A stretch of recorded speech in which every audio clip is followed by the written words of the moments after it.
Hello everybody, welcome back to my channel.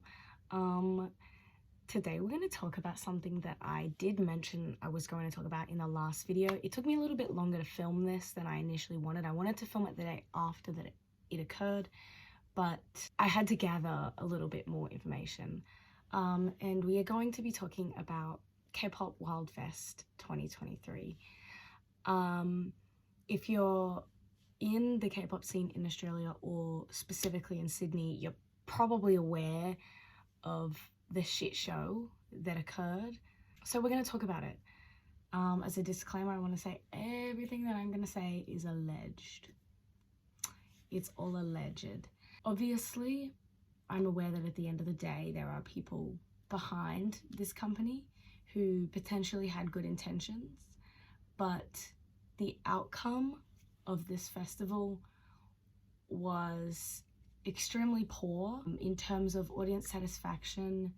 Mostly, I was willing to give them the benefit of the doubt multiple times, and they just flopped every single time, and a lot of people were. However, I am very interested to see if they can improve in the future. I'm going to pretend that this is their first event, even though I know it's not, just to give them the most benefit of the doubt I ever possibly could. So let's get started on the story. So about a month ago, I would say now, maybe a month and a half ago, a couple festivals were announced in Australia and New Zealand that were K-pop festivals. And one of them that was announced was Kpop Wild Fest by JK Entertainment. And people were like, oh, that's good. It'll be kind of like Kpop Fest Sydney, which we got last year around the same time. And that was a 2-day festival that had 5 artists, I believe, 4 or 5 artists both days. I was at that. And people definitely had a lot to complain about with that. Some of the complaints were justified. I think that most of them weren't. I think a lot of people who were complaining about that simply haven't been to concerts and festivals before, so they didn't quite understand how they work. Now, the first problem with Wildfest was when they announced the lineup. They announced the lineup as, I believe they announced it in this order, NMIXX, Infinite, and then The Boys. I believe that was the announcement order, but that's not really important. The point is, when Infinite were announced, there was a lot of people talking shit about it because they didn't know who Infinite were. And they had to post, guys, like, please be nice. And I think that was the correct response. However, having 3 groups like that, there is one that is a very clear outlier, and it is Infinite. I think that Infinite should come to Australia. I think that they are fantastic performers. They have banger after banger. And I don't think that putting them in a festival was a bad idea. However, when it's a festival that actually only has 3 artists, and no actual festival activities, it's not really a festival. And if you have 3 artists and one of them stands out a little bit, he's going to stand out even more because there's so few artists, right? And it was, I'm not sure what the original intended order of performances was, but I do think they ended up picking the best order that they could have picked, because what you want to avoid is people leaving right after their favorite act. So you want to put the most popular one on last, right? And my assumption is that they assumed Infinite would be the most popular because they are a legacy group. And they realized, oh shit, that's not the case. So they swapped around the order. And on the night, it went Infinite and NMIXX, The Boys. And that makes total sense. And if you're unaware, The Boys have a really strong fan base in Australia. And they are definitely way more popular than NMIXX in Australia. Which is, you would think, not the case since NMIXX are from the big 3, but that was the best order that they could have possibly put the 3 groups in.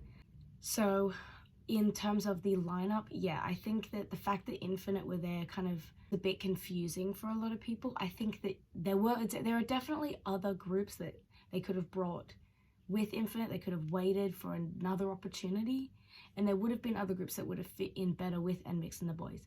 And the interesting thing is, NMIXX and The Boys are both 2 K-pop groups that don't really have a defined sound, in my opinion, especially The Boys. There are definitely other K-pop groups roughly their size or smaller that have that same thing where it's just kind of pop music, because you can't categorize it any other way, because they have a bit of a kerfuffle within their discography.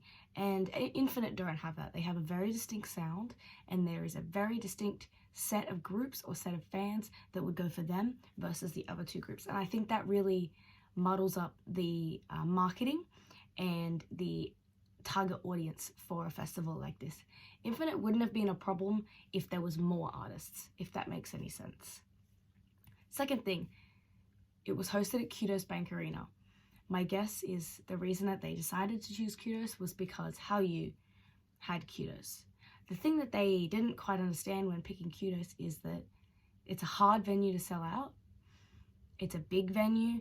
Kudos sold out only on one of the 2 days, and it had some of the most popular K-pop soloists. It had Kai and Chen from EXO, and it had every other group. None of them were really, like, it was a pretty big jump, I would say, in popularity from the second last performers to the last performers of each night. But because there was so much more of a diverse lineup, it was easier to get those numbers up. Kudos was never going to sell out with a lineup of 3 mid-sized K-pop artists. It's just not going to happen in Australia. Maybe in America, they definitely would have sold out an arena this size, but not in Australia. It would not have happened. And like I said, having 3 groups, 2 which you could lump together if you wanted to, and 1 that sticks out makes this diversity of artists just look like 2 and then 1. So I'm going to talk about the ticketing. I went with 1 friend and 2 of her friends, so we wanted 4 tickets, right? And none of us altered any of the 3 groups, but we like all of the 3 groups. So we decided that we were going to get D Reserve, and D Reserve at the back of Kudos is usually about $80 to $100, and it's still a pretty good view, because Kudos, while being an arena, is definitely on the smaller side of arenas because it's fucking Australia. And we were happy getting D Reserve. We were pretty much smack bang in the middle of D Reserve, and we were like, that's cool, we can vibe at the back. And then all of the other tiers, none of them sold out. The only tickets people wanted were D Reserve and VVIP. And we'll get to VVIP later, because that's probably where the biggest issue occurs, and that was not something I experienced, so that is all alleged. We got D Reserve tickets. It was funny, when we first went onto the website to buy the tickets, it said sold out. Then we went on like half an hour later and we got D Reserve. Okay, no problem. And I hadn't paid much attention to any of the other seat tiers because I only wanted D Reserve. I was expecting it to be around 100, 120. I think they were like $152 after fees and all that, which is like a little more expensive, but it's not too bad. It's like whatever. Concert prices these days, that's fine, I guess. However, the jump from D to C and then B and A Reserve was insane.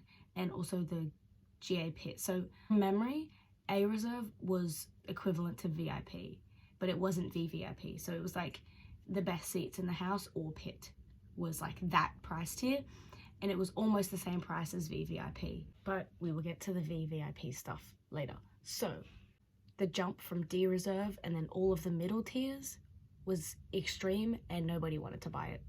A few days later, obviously they realized they were struggling to sell tickets. They dropped the prices heaps on the middle tiers, not VVIP and not D Reserve.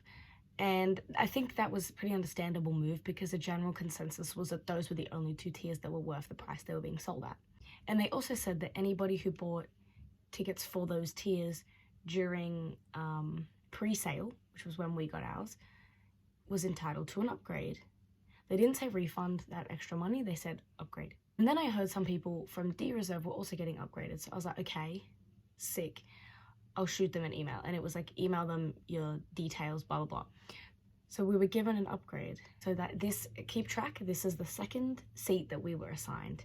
And it was in what would have been considered B Reserve. That was where we were given. And we thought it was fine, whatever. There were other people, every single person that experienced ticketing for this festival had a slightly different experience, which is a problem. And then about a week before the festival, they said, good news, guys, we're upgrading everybody. They also, at that point, added a quote-unquote high wave to the VVIP tickets. And like I said, I'll get into the VVIP tickets later, because even though I didn't experience it, I have a lot of opinions on what allegedly happened. So, when they did these upgrades, you didn't have to do anything. It was stated that they would just happen and your tickets would be changed. And essentially what it involved was everybody's seats getting moved into the lower bowl. Everybody. And the top seats, the top 2 rows, top 3, maybe it's 3, 1, 2, I think it's 3. You can't buy there anymore, and it's just the lower bowl. But these were also changed as the seat sections. So for example, if you were in D reserve before, you were now in the lower bowl, but that was still technically the D reserve seat. So they changed us to that section, but at the same time, they also changed us to A reserve seating. So I had 2 sets of tickets in my Ticketek and also in my email, because they emailed us them. And they kept making a big fuss about the pink banner ones are your valid ones, but they emailed me 2 sets of pink tickets. Ones that were in the new D section, which therefore technically is not an upgrade because that's still D reserve. And they also emailed me ones that were in section 5, which was a VIP seating section. So obviously of the 2 options, I printed the ones that had better seats, because they said that they wanted us to print the tickets. So we get there on the day, and this is the emptiest I have seen Kudos Bank Arena before a festival or a concert.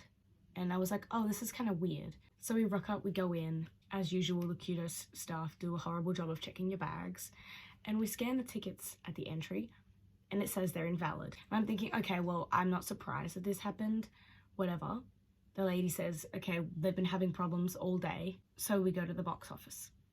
I hand my tickets to the lady. I say, on September 29th, I was emailed 2 sets of tickets. For some reason, I was emailed 2 sets, one for D reserve, one for VIP seating. Obviously, I printed these ones, and she said, yeah, but the D reserve ones are the only valid ones. They must have accidentally sent those to you.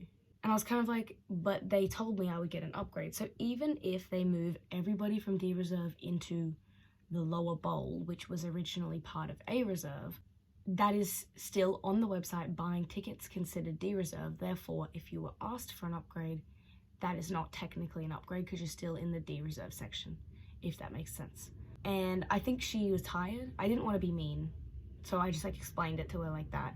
And she said, I can give you floor tickets. Do you want floor tickets? And I said, yeah, sure, that'll be fine. So we took the floor tickets and we went in with those. They gave us wristbands and they said, head down the stairs to the floor. We enter the floor. It is empty as fuck. We were 2 rows behind barrier. So that means there was only 2 rows of VIPs at this whole concert. Standing in pit, whatever, the vibes in the pit were actually really good, except for that one person in front of us who had a sign. Anyways, so we did not know the lineup order until they started coming out on stage. But the moment Infinite came out first, it was pretty obvious that it was going to be Infinite and Mix the Boys. At least I didn't know the lineup. I'm assuming VVIP did.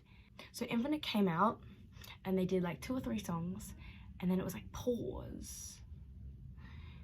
They love you guys so much, they want to give you something. So they spent half of their set doing a giveaway. The giveaway included them throwing t-shirts out and then drawing raffles for signed albums and signed Polaroids. I also want to say that to an extent this was kind of expected in terms of them not just singing, but this is not the way fan cons work, so it doesn't really actually make sense. There's a couple issues with this. All 3 groups did this, by the way. On their social medias, as far as I can tell, on the company's social medias, they, before the event, were not telling anybody any times. They said the time that it starts and that it would roughly go for 2.5 hours. And they also, as far as I can remember, if I can't have proof of this, ignore it, but they said every group would do 7 to 8 songs.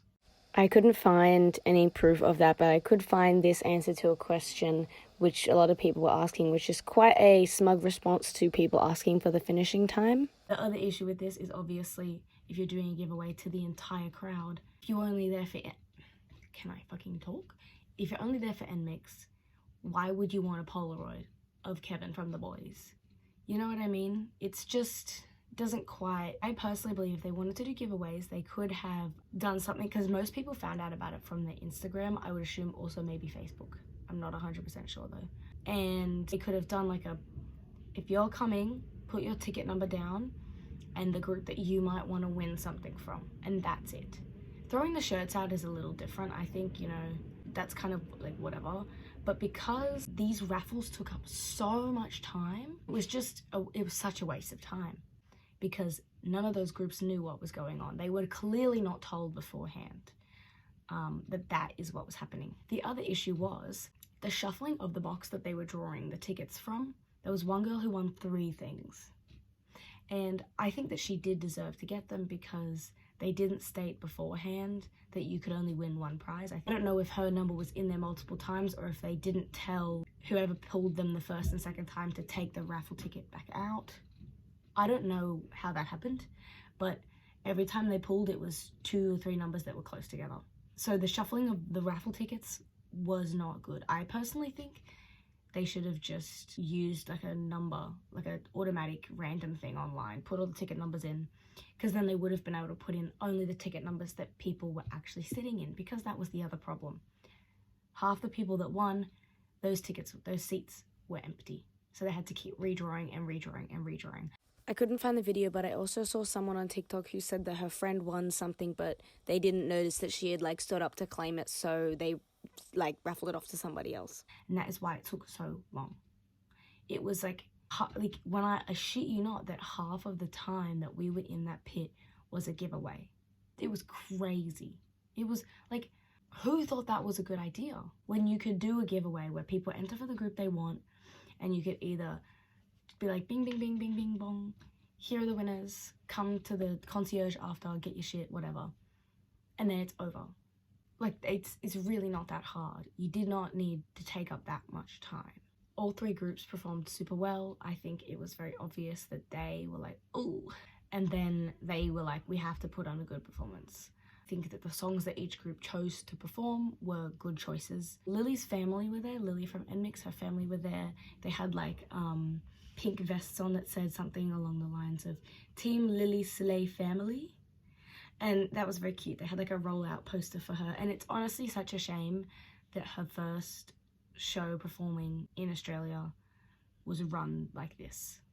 Like, that is such a shame. I can't imagine that would really be something that she's pissed off about or anything, but I think it's disappointing that we couldn't give her a better experience. So I want to talk in terms of we ended up in the 3rd or 4th row from the barricade on the right side. We went to the right side, and that turned out to be an amazing decision for me, because most of my biases hung out on that side, so good choice there. There was only about 2 or 3 rows of people that came in behind us after that. The pit was half empty. This is the most empty I have seen a pit at Kudos. It was crazy. One of my mutuals, I believe, had VVIP, spoke to a security guard while they were there, and the security guard said that this was the worst selling event at Kudos they had attended, and I genuinely believe it is not because of the groups not being popular enough. I don't think they should have gone for Kudos, period, but they definitely could have sold a couple thousand more tickets than they did if the marketing was done more professionally and the way that they handled the social media was done more professionally. I'll talk about that a little bit after. So I'm not going to say the number I was told, because I feel like that could be a little bit rude, but it's a very low number for Kudos. I think that this festival would have worked fine. At Horden Pavilion. It probably would have sold out, even though Horden Pavilion has a max cap of more than what Kudos sold, if that makes any sense. I think a smaller venue would encourage more people to come for groups that they are not as into, if that makes any sense. So I'm going to talk about the VVIPs now. In the original VVIP listing, they were told they would get sound check and a group photo. Now, if you're not super into the K-pop concert scene, you might not know what a group photo technically means. And they do this in other for other bands as well that do meet and greets. They usually don't do them as individual person or groups of people. What they'll do is they'll get 10, 15 of you, put you in there, take a picture with all of you, and then another group of people. That's typically how they do group photos for K-pop concerts. That is what everybody assumed, as there is a price jump from the VIP seating / standing to VVIP. Obviously that's paying for the artist's time, but it's also paying for extra room in the venue to actually complete this, because you're not going to do it. You're most likely not going to do it, especially if you're in Kudos, like on the stage. That's just not generally how it would run. They have lots of other rooms in Kudos that they could have used. And then, like I said before, about a week before the event, they said, guys, we're also adding a high wave, which, as far as I'm aware, that specific terminology is only for K-pop groups. Essentially what a high wave is they'll stand the group up, like the members, and you walk past and you wave at them. You say, hi, oh my god, I love you, blah, blah, blah, blah, and you walk past, okay? And this is done either before or after concerts, and it's very, very common. Typically, K-pop groups, they'll do group photos if they're smaller, and then they'll do high wave if they're bigger, but not like insanely popular. That's typically how it goes. So them having both, to me as an outsider, I thought that's a bit suspicious. Maybe they're going to put way more people in the group photos to get them done faster, and they're compensating for it with a high wave. I don't know if I said this before, they were also told they were going to get sound check. In reality, allegedly, the only thing that they actually received was sound check. They did not receive group photos, and they did not receive the high wave. But according to the company, they did, because the high wave was the members waving at them from stage during sound check. And the group photo was them taking a picture from the stage in front of the audience that paid for VVIP. I also believe that those pictures are not out yet. They have not posted them. Here are the pictures now. As you can see, there is quite a lot more people in the VVIP section than I initially thought there was, and it's because these people actually have seats, so they moved to them after the pictures were finished. It's also very important to note that JK Entertainment have not posted about the event since it happened. This is the email that was sent out alongside the group photos. However, this branch of JK has actually closed down now, so I guess there is no more events for us to look forward to, which I do think is unfortunate, because they've been around for ages, and I do think that if they hadn't have booked Kudos, they would have enough money to continue as a company. So unfortunately, this next part, I lost the audio, got goofed up. So basically, I was talking about the social media presence that the company had.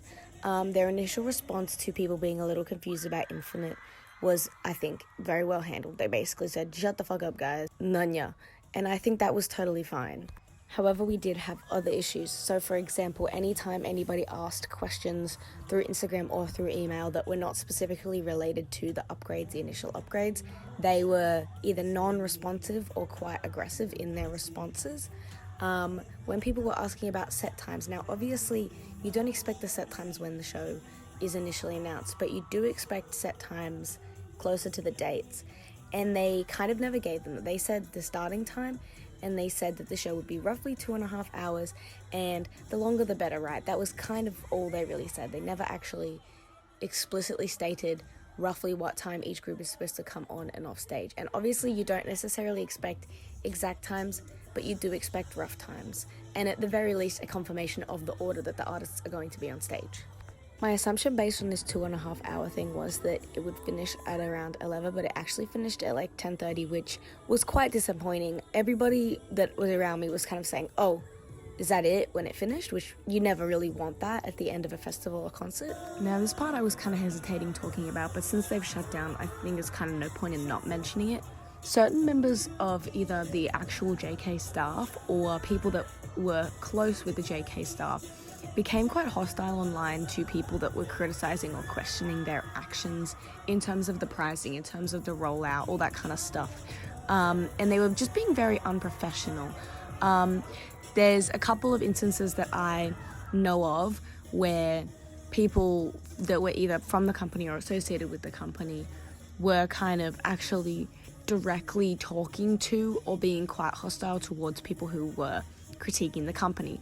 And I just think that's super unprofessional, and it's just, it doesn't give the business a good look. And it's kind of like an author responding to bad reviews of their book. Like, you just don't really do that. You wait for the responses, you listen, you fix the responses, you fix what they're complaining about, and you move on. You don't, confront the people who told you about the things they don't like. That's not the business practice that people enjoy seeing. And I want to make it clear, I'm not just talking about low-level employees, I'm talking about very high up people within the company as well. It wasn't just like the social media manager or whatever, it was like directors and stuff. They also turned off comments on their posts so that you could not publicly express concern about anything, which I think is not a good way of handling any sorts of criticism or questioning. The last thing that I mentioned here was also that the groups, when they were doing the giveaways, clearly were not told that after they threw out the t-shirts, there would also be a raffle. So a lot of the groups threw the t-shirts into the seats because they assumed that, well, the seats people aren't going to be able to get any prizes. However, that was not the case. The VVIPs were not actually allowed to win any of the raffle stuff. My assumption as to the reason they weren't allowed to win the raffle stuff is because they were the ones who were supposed to pretty much be the only ones able to get the t-shirts, because they assumed that there would be more rows of people in VVIP, and therefore the only people who the t-shirts wouldn't be able to reach would be seats and general admission standing. So those were the people who got the stuff from the raffles, which does make sense, but it doesn't work when you don't sell enough tickets. There's no doubt in my mind that they lost a lot of money on this event. That is my thoughts on Wild Kpop Fest. If you were there, let me know your experience, especially if you were a VVIP.